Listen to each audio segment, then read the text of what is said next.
Bonsoir à tous et bienvenue dans ce bref tour de l'actualité. Un immeuble R+3 s'est effondré ce matin dans le quartier de la Riviera Palmeraie-Ferronnerie. Selon l'équipe de secours, cet incident fait état de 18 victimes, dont un cas de décès encore sous les décombres. Les secours continuent les recherches pour retrouver de potentielles victimes. Le reportage dans l'édition de ce soir de Yacouba Koulibaly, Clément Boko et Kader Bachil. Et dans le carton rouge, nous nous intéresserons ce mardi au carrefour Génie 2000 dans la commune de Cocody.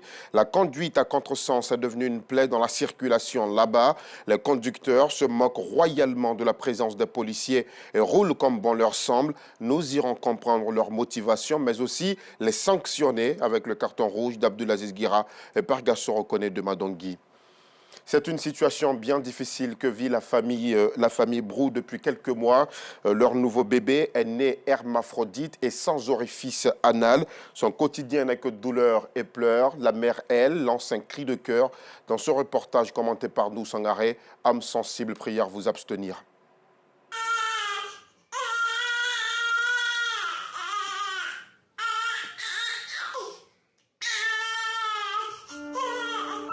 Ces pleurs reflètent bien la souffrance qu'endure bébé Brou depuis sa naissance il y a 8 mois.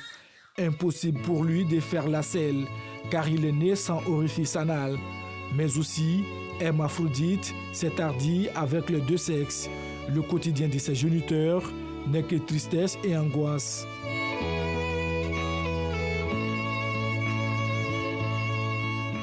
L'enfant est né dans un village de Daoukro. 3 jours après, on a vu qu'un enfant, son ventre était ballonné, je voulais le périger. C'est par là, j'ai vu que l'enfant n'a pas d'anus. Donc je me suis retournée à l'hôpital pour que la sage-femme puisse observer ce qu'il y a. La sage-femme a dit que l'enfant vraiment n'a pas d'anus, qu'on ne peut pas le traiter ici. Donc nous envoyé à Abidjan. On est parti à l'hôpital de Benjerville. C'est de là-bas ils ont pu opérer l'enfant pour qu'il puisse faire ses besoins sur le côté.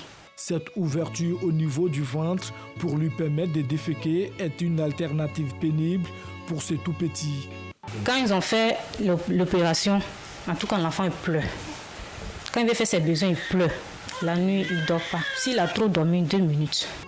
À sa naissance dans son village natal, tous souhaitaient l'abandon de bébé Brou en raison de sa différence. Quand on annonçait au village que l'enfant avait 2 sexes, il n'avait pas d'anus. Donc les villageois ont trouvé que l'enfant c'est un enfant génie, qu'on devait le jeter. Donc c'est pour cela, moi et madame, on a pris l'enfant, on s'enfuit avec l'enfant dans notre village. La décision d'assurer la survie des bébés Brou est une véritable épreuve pour ces géniteurs, des cultivateurs sans grands moyens. Le président feu Henri Kouna Bédié leur avait pourtant tendu la main. Mais le destin, lui, en a décidé autrement. Pour les premières opérations, on n'avait pas les moyens. On n'avait pas du tout les moyens. Dieu merci, on a croisé le président Bédié. Il nous a aidés. On a fait les premières opérations. Il nous a donné 900 000. Mais dans 3 jours après, on nous appelle que le président Bédié est décédé. Le président Bédié nous a promis à nous aider jusqu'à tous les soins de l'enfant. Aujourd'hui, le président Bédié n'est plus pour nous aider. Donc, en ce moment, on n'a plus rien. Pardonnez. Aidez-nous. On ne sait jamais. Peut-être que c'est l'enfant qui peut m'enlever dans la souffrance, dans la pauvreté même. 925 000 francs CFA, c'est le montant requis pour l'opération de bébé Brou. En attendant l'appui de bonne volonté, sa mère, le regard fixé vers le ciel, implore la miséricorde divine. Bébé Brou, quant à lui, continue de se tordre de douleur.